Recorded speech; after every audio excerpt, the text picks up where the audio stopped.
And without further ado, we will jump into Read and Write for Google Chrome. And the session was called Is a Tool for All. So I'm going with the assumption that you already know that Read and Write is able to do speech to text and text to speech. I am going to quickly glance over those tools, but what I want to show you today is actually some ways that you can use it as an educator, and also different ways that you can have all of your students using it. So while it is an assistive technology and it can help those kiddos that need a leg up with their reading and writing, it is also a useful tool that does some pretty cool things just for everybody. So that is the goal of the session today.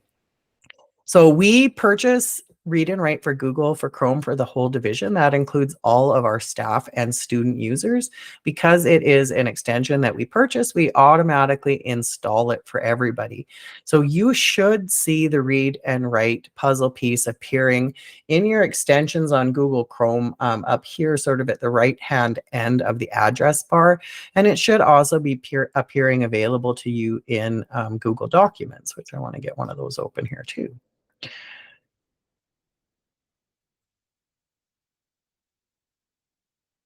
Oh, in Google Documents, we're still just using the extension. So that's a change that has made. If you have been with us and using Google for many years, the Read and Write puzzle piece used to also appear here in Google Docs, but I see they've made it so that it's always just this extension. If you don't have the extension and you're not sure how to get it installed, you can send me an email and I can make sure I can get that for you. In fact, if you were here early on, I already mentioned I'm pretty sure I don't have an hour's worth of content today. So if you need some help with it, we can do that this afternoon here live as well.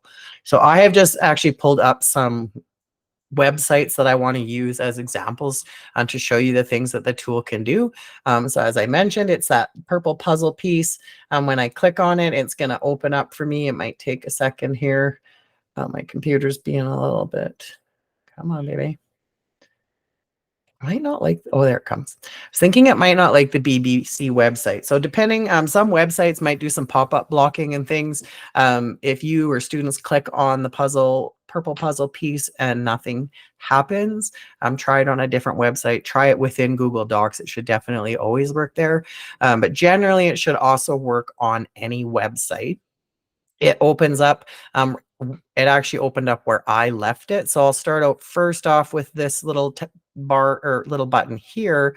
I can move this toolbar anywhere on the page. So if it's blocking something that I need to see, I can just click on that little four-sided arrow and move the toolbar around. This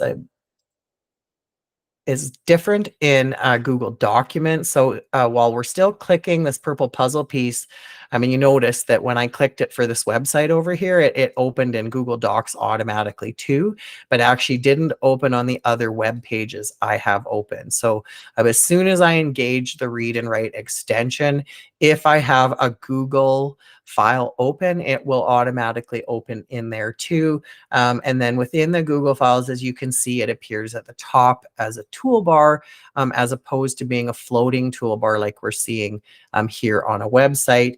And some of the buttons may be a little bit different in the Google Docs. I'm just going to have a quick glance because it looks like they're pretty much all the same these days too. So once I have the toolbar open, I'm here on this website. I'm going to actually start at the other end with showing you a few things. So first off is within the three little dots and getting into the settings for Read and Write. So this is where your students can go in and choose a different voice for the reader that is the default within Read and Write for Google. So the text to speech and speech to text in Read and Write actually run on Google's engines now. So you probably already know that Google Docs has that voice typing option. It would be the more efficient way probably to do voice typing in Google Docs, whether the students are doing it directly within the document or they're using Read and Write. It's actually the same tool in the background that's producing that. So the voices sound like the Google voices, and then there are some other options. They've got lots of culturally or different cultural options for people who speak different languages. Read and Write supports a bunch of different languages, but there are more than one option for English speaking voices as well. And so some students might respond better to a male voice or whatever. So that's a change that they can make. I also draw your attention to it because that's a change they make, and they fool around with it, and they find some of the voices very entertaining. So your students have likely figured this out already.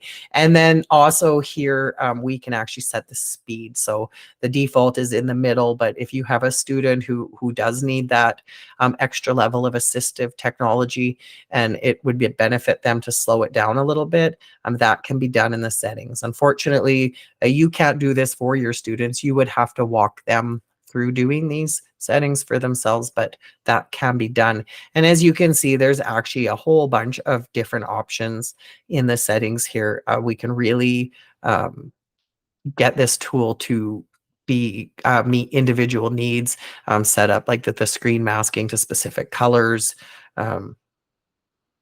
choose if you're using the Google Voice, or I guess there's another option. Talk and type is another, text to speech, and all different options in here, right down to changing the theming. So that's in the settings. I find I get asked most often about changing the voice and changing the speed for the out loud reading.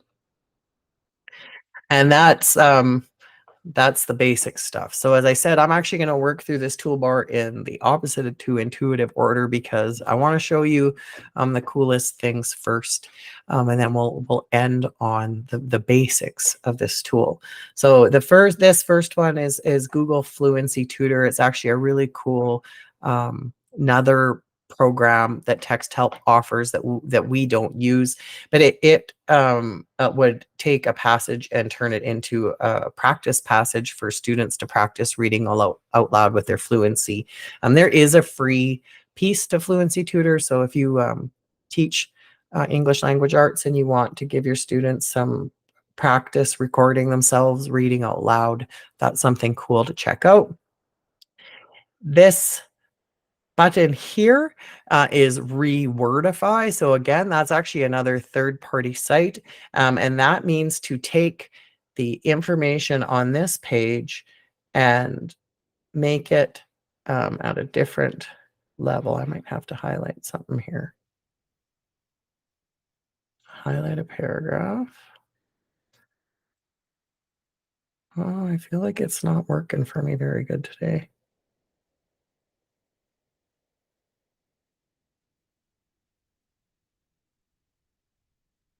Hey, well, we're going to skip that one for now. I'm going to try it on a different site after. And then it might be because I should use this one first. So Rewordify is a new tool in Read and Write for Google. The Simplify page one has been around for some time. So we're imagining that this is an article I want to share with students, but I would like to get the meat out of this article and eliminate all of the extra advertising and things that are going on here. So if I hit the Simplify page button and everything goes well, I generally do test runs on things before I do them live. So you can see it opened up in a new tab. So it did push it all the way to the end of my tabs. It should have opened up right next. So this is that original article. I hit Simplify page. It opened it up here. It's calling this tab Simplify. And then as you can see, it retained the main image. It's retained this graph that pertains to the article, but all of those annoying ads and the extra things on the sides of the page have been removed. So this, students have this button. A student could simplify a page, but you as a teacher could also, do that simplify. You see I've got another toolbar popping up here. So we could actually continue to simplify this, at which point in time it's actually going to go through and remove more things. So now it took all of the images out. If we keep simplifying, it will actually start pulling out points that are being repeated and continue to break it down so that first it removes all the distraction, then it's actually going to start removing more things. And then I'm going to keep hitting it. So that is the farthest it will simplify it. it's taken this article, removed all of that extra stuff, and then also it hasn't changed the verbiage, which is what I was really wanting this other one to do, where I could actually change the reading level, but it's just used what it knows about language to remove some extra verbiage and pull what it sees as those key points out. So that's as simple as it can be. Not actually sure. Oh, so when I turned on Discover, this is new. I'm learning with you guys today. I see it put these purple lines on. Oh, and then look at that. When I click, there's a definition. So it found, that was just that Discover toggle. It found some vocabulary words in here and populated in some definitions for them as well. So that's a new tool to me. We could change it to a different color, individualize, and then we can also change it to open dyslexic font with this button. We can make it spread out a little bit more. So there's, those options for individualization once I have simplified the page. I'm going to change this back, and I want to try this button here. No, I'm going to say Rewordify is a miss right now. Oh, no, it's not. It's doing it right on. So if you're seeing those subtle changes, right here, I'm going to highlight because I watched this one change. So it's saying newspapers, websites. So media and online worlds is the wording right out of the article. When I rewordify it, it simplifies it to newspapers, websites, and TV. So it's further explaining. So the rewordify is working. Definitely easier to see on this simplified page. So if it was me, I would always simplify it first, pull that text out, and then run that rewordify to simplify it a little bit. So that is the simplify button. Just back here on the article, that was this icon here. I do somewhere have a graphic that shows all these buttons and what they do. Make sure that I remember to send that out along with this session. So that is simplifying. Now I want to actually jump over to this one. So I'm going to close the toolbar here, and I'm going to jump onto the new Learn Alberta site. I'm just having a quick look at my attendees to see who in the mix may be looking at this draft social studies curriculum at this point in time. So this is the draft social curriculum. I think I pulled up grade 6 here just for my purposes, and I'm going to get the read and write toolbar out. And so we talked about the simplify page. We talked about rewordify. This next one is the vocabulary list button, which is really, really cool. So I'm going to take some of this curriculum here, and this is just a website like any other website, and I'm able to highlight individual words. So I've highlighted the word democracy here, and I'm just going to actually hit the yellow highlighter so that it highlights on this web page for me. I'm just going to go through and pick. I don't want to spend too much time. Let's go authoritarian rule. Let's highlight that one. City, states. I can do them all the same color. You can see they have 4 different colors to choose from. I'll do just a few here for you. So once I've gone through, and in this case, I'm at highlighting individual words, right? Do them each, these 3. I want us to have a few. So these highlights, they're not going to stay on this website. If I refresh the page, they're going to go away. This is a live while I'm working thing. So I've highlighted some things on this page, and now I'm going to use this button that I just mentioned, the vocabulary list, and click this. I did highlight some different colors, but I could say, nope, just pick the yellow ones or whatever here. We're going to grab all of them. And it's going to take a few minutes because it's actually taking those words, it's finding definitions for them, and it's going to create me a Google document with a vocabulary list.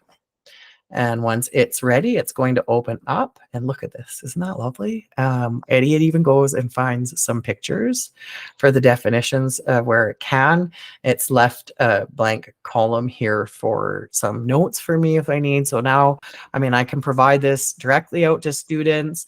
I could take the definitions out and provide it out to students and ask them to find the definitions. I could ask them to put example sentences in where the notes are. So that's really cool, I think. Again, having students, like I can do this as a teacher to create that vocab list, but I could also ask students to go through an article, a page of their textbook that I have digitally, and to find those words and highlight all the words you don't know. Ask Read and Write to create you a study list for your vocab. And now we've got individualized vocabulary based on what the students actually don't know. So that's a huge thing for me, I think is super useful. And then I'll just close this guy out and then go back to here.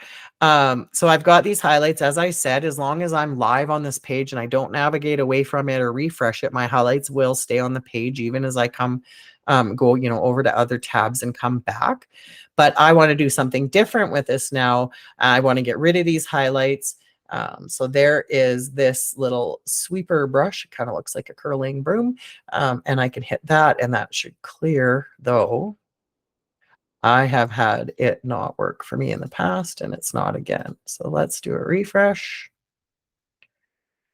And there, all the highlights are gone. And again, my toolbar also closed. So I'm going to open that up one more time.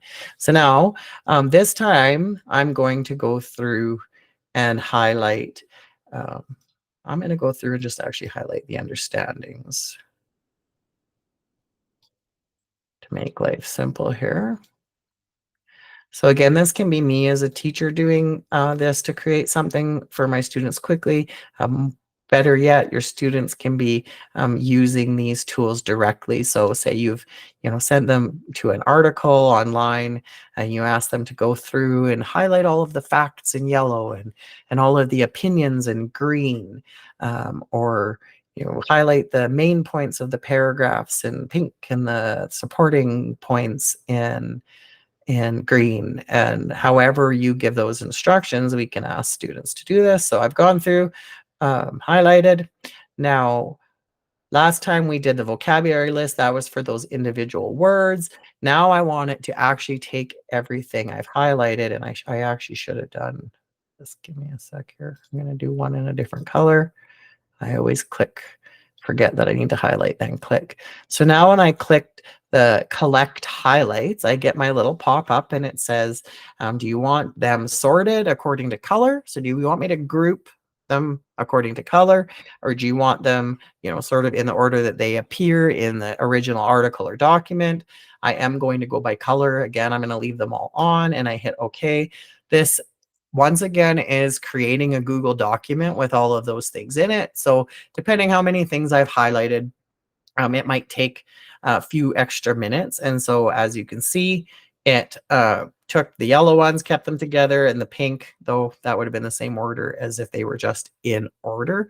But in my example of, say, facts and opinions or whatever, it would put then all the facts together and all the opinions together, and the students would have this document created. When it creates the document, it's automatically saved in your drive and it's yours and you have editing privileges. Really cool thing here is it also actually by default included the link to that website that those highlights came off of for me too. So I see that collecting highlights is really useful for students when they're learning to write research papers, learning to do persuasion, learning how to find, the main points in paragraphs and all of those things that they need to learn regarding dealing with information. Read and Write makes that online information really accessible with those tools. So those are my two, that was my two big earth-shattering ones that I think are really underutilized, that people don't know that they're there and how handy they can be, especially when we're trying to have students access some information that's online. Could save you some time copying and pasting an article into a document for them. You're able to send them straight to the website. You can use that simplify page button to break out all that extra stuff. I think that's really useful. Now I'm going to go back. I've got another article here that we'll use for these examples just for fun.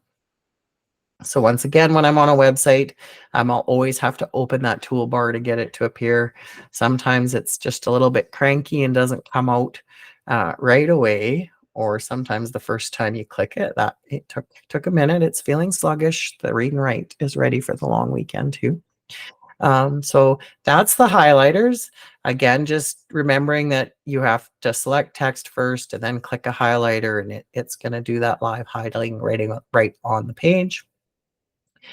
So Google Read and Write does do translating if we come across something that's in a different language, or if you have a student who is ESL, it actually does a very good job of translating. With that said, I'm 99% sure it is Google Translate running behind that as well. Our little headphones, that's talk and type. That's the speech to text. Clicking this on is just automatically going to override anywhere where that we're typing and allow students to speak. So as I said, Google Docs has that feature built in, but if we're like on a website, say this one has like an internal search, and students or need to be able to use their voice for that kind of search, Read and Write would be accessible for that. It has screen masking. So by default, we saw that on the settings screen where you could change these colors. That background can be black, or I could change that to any other color. You can also change the color to some degree of the actual band. And if we click on the little settings here, I think we will see it opens. Oh, the screen mask is still on, but there it opened up to that page of the settings. I want to put them away.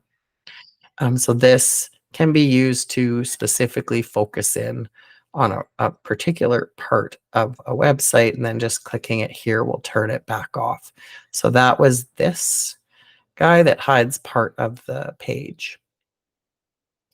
I can run a web search from within. So this would be referring to highlighting something and then clicking that.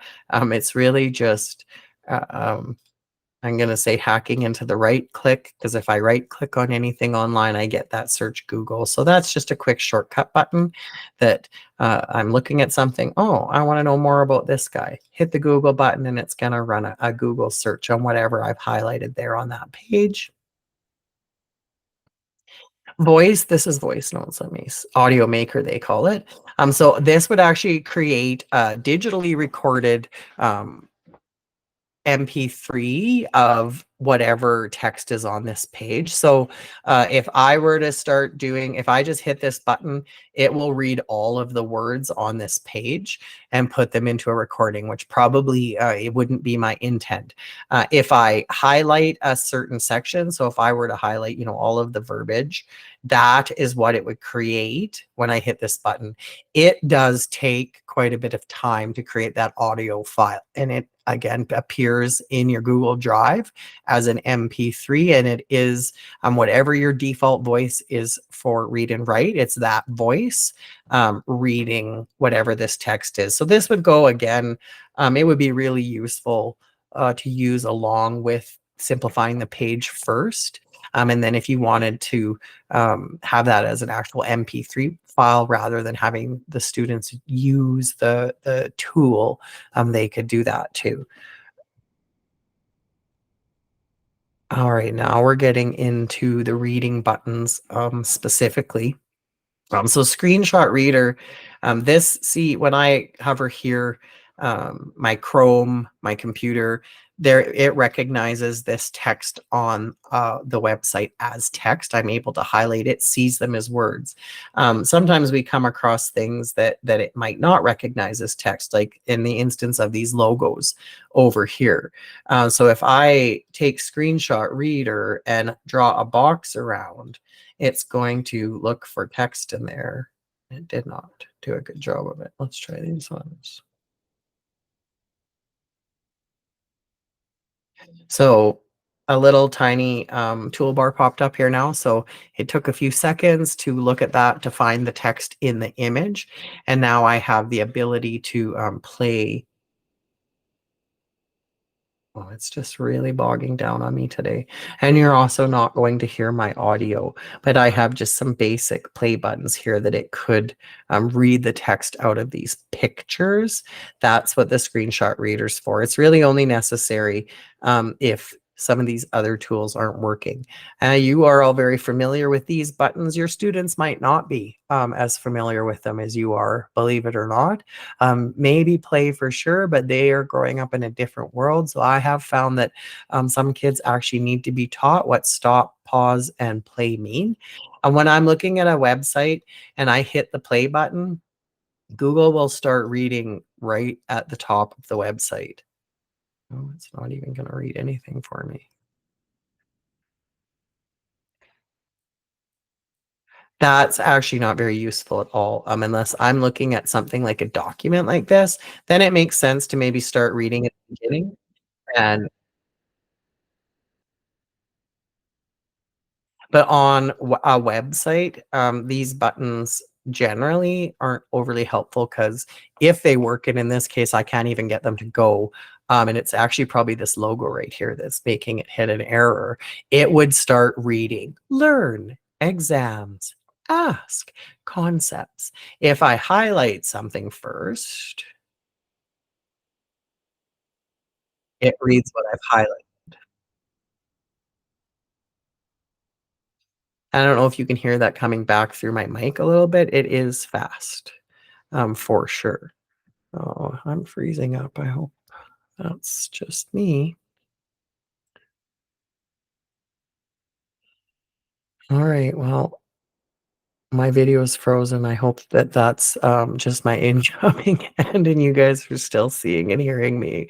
I'm going to keep on going because I am recording. So those play buttons, if she's reading and you want it to stop, it will completely stop. Pausing will hold place. When you resume, it will continue on from where you are. We've got a picture dictionary and a regular dictionary. So this works similar to that Google search. I can highlight a word.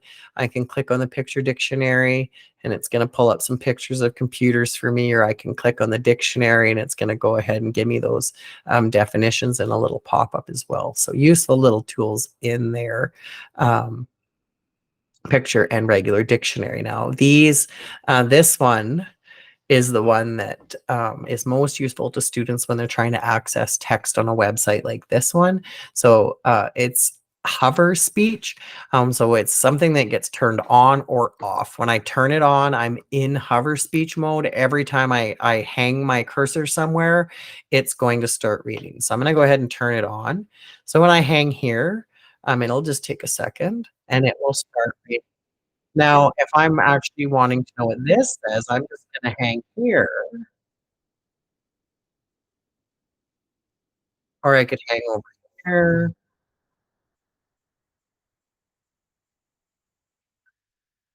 And then the biggest mistake everyone makes with this one, is just forgetting to turn it off. If she keeps reading, I need to click it to make it stop doing that again. So once I'm in hover speech mode, I'm gonna stay in hover speech mode, until I turn it off.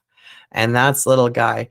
This little guy here, and what you'll notice is that, um oh, they have that. No, it's not here on Google Docs. I'm clicking on the wrong icon there, you guys. It's this guy. So it looks like a speech bubble with an arrow. That is hover speech. You'll notice that within a Google document, that button is not there because in a Google document, we are doing just, put your cursor where you want it to start reading and it will go. And then we're going to use these buttons.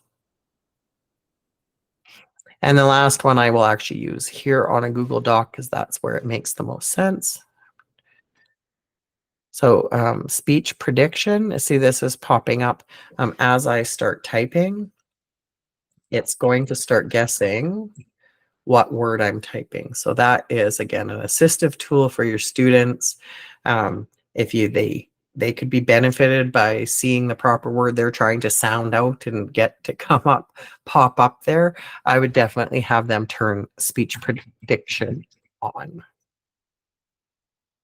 And that button is available. And so it, like the hover speech, it's an I'm on or off mode. So once I turn it on, I'm going to have to turn it off. Otherwise, that menu is going to pop up everywhere I stick my cursor.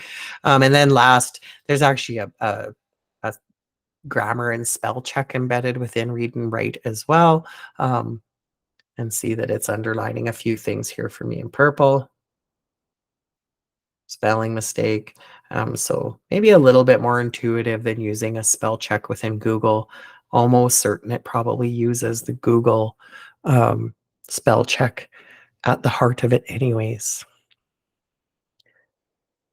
Half an hour, 32 minutes to look at everything that Read and Write has to offer. Does anybody have any questions?